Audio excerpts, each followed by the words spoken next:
Hello, welcome back to the channel. Today I would like to share with you my brief review of the Mission Impossible Dead Reckoning Part 1 that is currently running in the cinemas. But before we get into the 7th installment in the Mission Impossible franchise, let's jump back in time and briefly review the 6 movies that led to it. So as the release order commands, let's start with the Mission Impossible, released in 1996. Technically, the film is a continuation of the TV series of the same name from the 60s and the 80s. Since the IMF idea was pretty well established by the preceding TV shows, the first film could concentrate on the introduction of the new set of main characters and simply make sure it had plenty of that sweet Cold War-style spy action. The film ended up grossing nearly $500 million with a budget of just $80 million, as it was exceptionally well received, and let's be honest, it was a pretty safe bet. A Cold War spy action movie with Tom Cruise, who would have not wanted to see that? But still, give the credit where it's due, the creators and producers, one of whom was Cruise himself, knew they had a winning combination on their hands, but they still did their job very well and delivered a good film. It's an age-appropriate action movie that firmly established the franchise and is still fun to watch today. Let's move on to the second film, Mission Impossible 2, released in the year 2000. Coming out just 4 years after the first one, this film clearly demonstrated that having a winning combination on your hands and working hard is not enough on its own. It showed that even an action-packed spy flick needs to have a balance of story and character screen time if it wants to be more than just a bygone. The scenery changes from the dark and cold Eastern Europe to brighter and diverse locations. There is a new antagonist and a new mission, but also there is more action and Ethan, much more of Ethan. More to the point where you start feeling sick of it. It's one thing to have a leading character of a film or even a series, it's a completely different thing where every shot that character is in is filmed as if he's getting introduced for the first time. Like, we got it, you want to show us that you are cool and a badass. And while the action was more extreme and Cruise arguably went above and beyond essentially creating a movie around the action scenes he famously stunted, the overall plot is just lame and uninspiring, and unless you are a crazy Cruise fan, his mug gets pretty annoying by about halftime. Let's move on to the third film in the series, Mission Impossible 3, released in 2006. It's the last film in the series with a number assigned to it. And I think that is on purpose too, as this movie wraps the arc of Ethan Hunt, who desperately wants to leave the agent's life behind, who found true love and is willing to overcome incredible odds to earn the right to live his life. This movie follows a traditional spy action flick arc with a baddie and a flipped teammate, being the IMF operations manager in this case, a love story and a team of hotshots who overcome all odds through brute force and sheer luck to make it out alive, and this movie does it well. Some lessons were clearly learned from the second installment. Ethan's screen time and badassery, I guess that's a word, is toned down and balanced out with the skills of his team and a well-placed humor, thanks to the introduction of Simon Pegg, Benji. And ultimately, the story of Ethan Hunt as a typical agent gets concluded well here. He faces the most menacing bad guy so far to earn the highest reward, his life and his love. The movie ends with the classical happy couple walkout.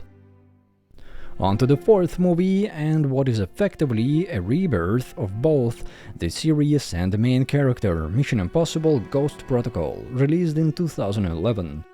So this movie is a reboot for the franchise, and it depicts Ethan effectively resetting his life and jumping feet first back into the life of an IMF agent. And while the financial reasons behind this reboot are more than clear, the writing is quite honestly just horrible and most definitely could have been better. Ethan's reasons to break up with Julia could not be more vague, and the means of keeping her alive couldn't be more stupid. But I have to give the credit where it's due. Instead of trying to wrestle with the shitty far-fetched writing, the movie makers here want you to simply accept the facts and throw a bunch of action right at you. And even though I would have preferred to see better writing, I think covering up some of the stupidest moments and ideas with well-placed humor is better than treating those with that seriousness. and this movie embraces the mess from the very beginning. Even the main theme in opening titles is executed in a jazzy style, sort of hinting at the unpredictability, nonsense and lightheartedness of what's to come. Speaking of which, the action is pretty lighthearted as well. Yes, the stakes are as high as they can be, and yes, people are dying left, right and center, but it's all presented in a lighthearted manner, and Ethan's new team is given screen time and allowed to joke. Simon Pegg is mostly responsible for a breath of fresh air, and Jeremy Renner's character is given a somewhat cluttered but still nice and fun introduction. Other notable developments of this movie that in my opinion affect the overall storyline of Ethan, his team and the IMF are: the action is getting crazier and the stakes are reaching the scale that's hard to imagine or encompass, such as world domination, a nuclear war, etc. I mean, things like that are easy to just throw around, but if you try to think about a real-world nuclear war, the complexity of such a scenario is just overwhelming. Ethan is not quite up to the task as much, and the IMF is not like it used to be, so both are getting outclassed and outmatched by the new rivals and challenges.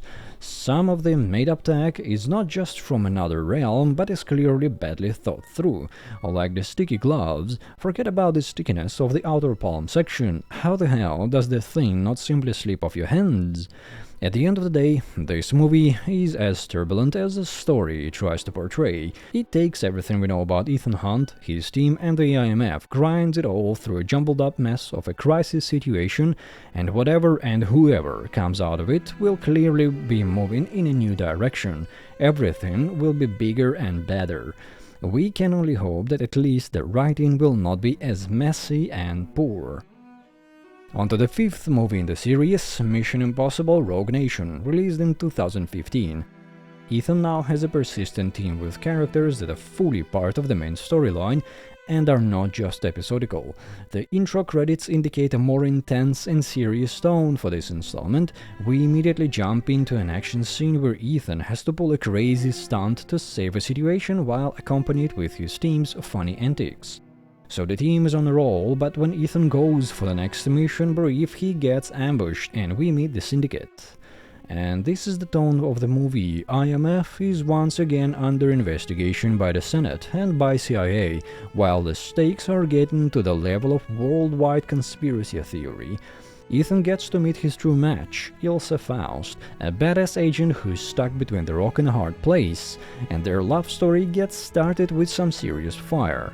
IMF gets effectively reborn with new support, and the problems we deal with now are effectively at the government level, since the new baddies, the Syndicate, are government-created. And of course, the team does not hesitate to meddle with some of the highest-ranking government officials in the world. In any case, with more badassery and self-belief than ever before, Ethan and his team managed to capture Solomon Lane, the first baddie whose story will span for over one movie, uncover an international terrorist organization and secure even more support from their government. I wonder how long that last one will last. Other notable things about this movie: the situations we deal with now not only demand Ethan to rely on his team more and more, but luck becomes a consistent part of their strategy and planning, which the movie's writing accepts and embraces. And it's fine, it kind of makes it look like our characters and heroes are the good guys, because Lady Luck is on their side, you know? And as I've mentioned before, we are not just raising stakes, we are further building up the continuity. The team is largely the same, and new major introductions are not episodical. On to the movie number 6, Mission Impossible Fallout, released in 2018. This installment has by far the best writing in the series. The intro theme indicates a high pace, and rightly so. This is a movie of chases. Ethan, his team and the IMF will now work together for the first time in a long time, and it is a well-oiled machine that is chasing the remnants of the Syndicate who call themselves Apostles. The new baddie group only has one thing in mind: they want to dismantle the existing world order via the use of nuclear weapons.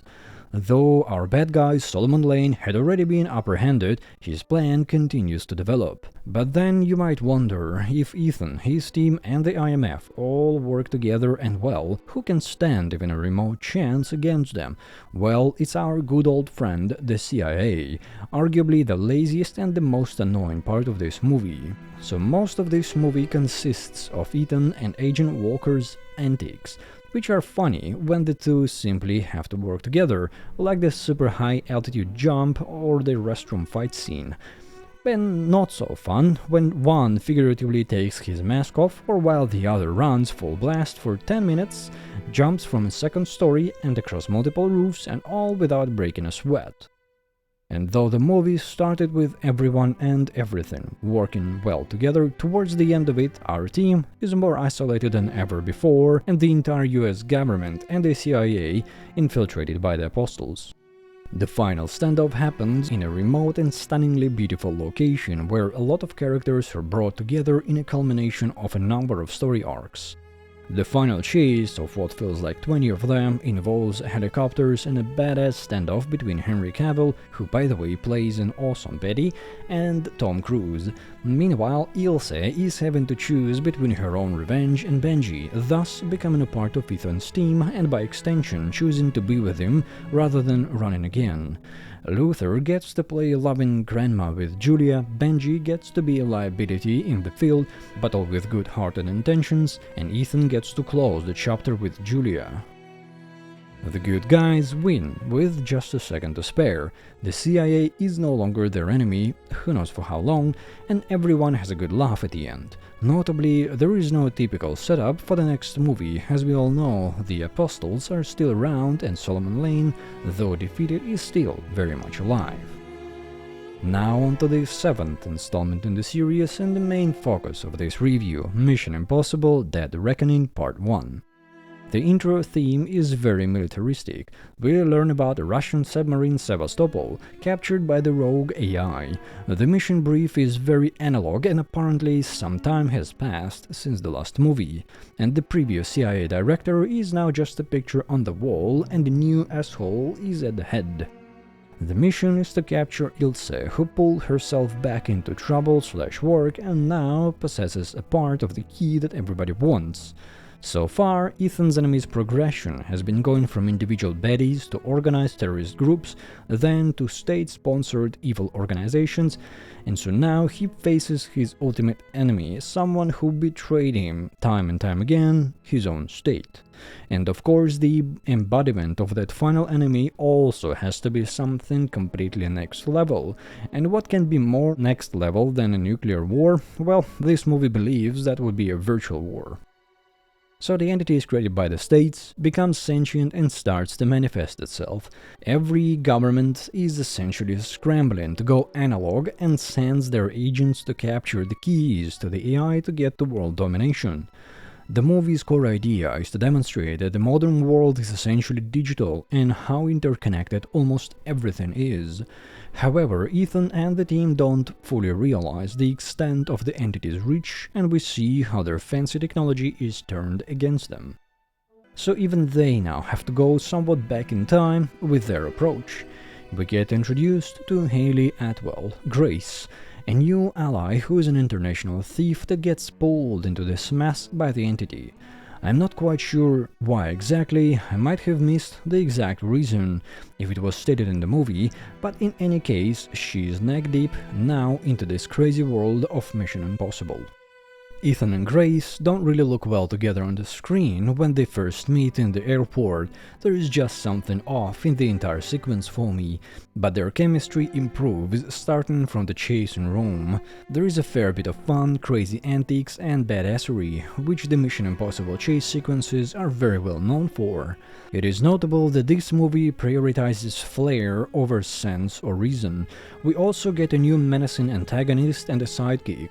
We get a cyborg kind of guy pulled from way back in time, and the sidekick looks like a character pulled straight from the movie Sucker Punch. A very anime-inspired representation. I don't have any problems with that, but it would have been good to know why she after them and why she chasing that geisha anime killer sad girl look so much. Anyway, back to Grace and Ethan. As I said, their on-screen chemistry improves as the movie continues, and they get very, very close in many situations.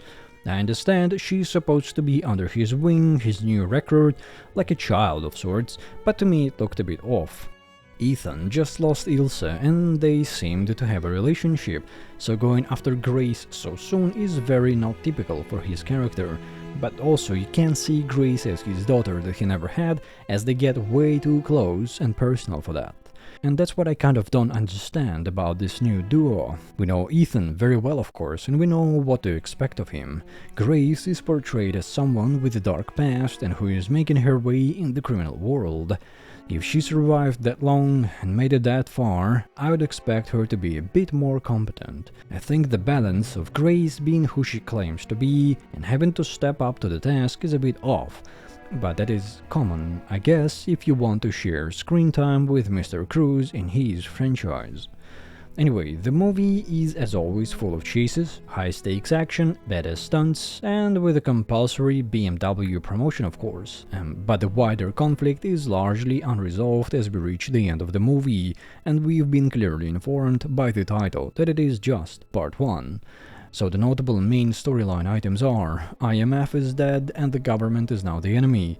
The new threat is largely based around the modern technology and the lack of knowledge from the general audience about crypto and the artificial intelligence theory. The well-established ties and storylines are getting gradually severed. There is a new recruit who Ethan has weird chemistry with, and she seems to be there potentially as a successor. Knowing there is part 2 to this particular chapter makes this movie a somewhat boring watch, as you know in advance all the quote-unquote good and big things are left for the second, final one. Anyway, let's wrap this review up. Mission Impossible is quite a long and consistently delivering action franchise. It can easily be split into two phases, the original trilogy and the current 5-movie-long universe. Here is a quick summary of each movie and my personal recommendation as to which ones might be worth your time. Mission Impossible 1 is of course the first one that firmly established the new franchise and is full of that sweet 90s Cold War style spy action. Mission Impossible 2 consists of about 90% of Tom Cruise alone on the screen and the plot that's nearly impossible to remember. Mission Impossible 3, an end of Ethan Hunt's traditional spy career. The baddie in this movie is finally truly menacing, and it's a good watch. Mission Impossible Ghost Protocol, a financially forced reboot of the series with the very bad writing that is skillfully embraced. We get to know the new, and this time permanent team, and finally there is some humor mixed in with the action. Mission Impossible Rogue Nation, Ethan meets his true match. The baddies are now truly global and luck is now firmly part of the strategy. Mission Impossible Fallout, the movie of chases, with arguably the best writing in the entire series so far and some funny Henry Cavill on Tom Cruise antics. Mission Impossible Dead Reckoning Part 1. We seem to have reached the ultimate level baddie, and the old well-established storylines are getting slowly severed, but nothing truly major takes place. If you like this video, be sure to leave a like, and if you really do, subscribe and get notified whenever a new video goes up. I look forward to reading your opinions about the entire Mission Impossible franchise or any of the individual movies in the comment section, and do let me know if there is a movie or a TV show you would like me to review. That is all I have to speak of today. A goodbye.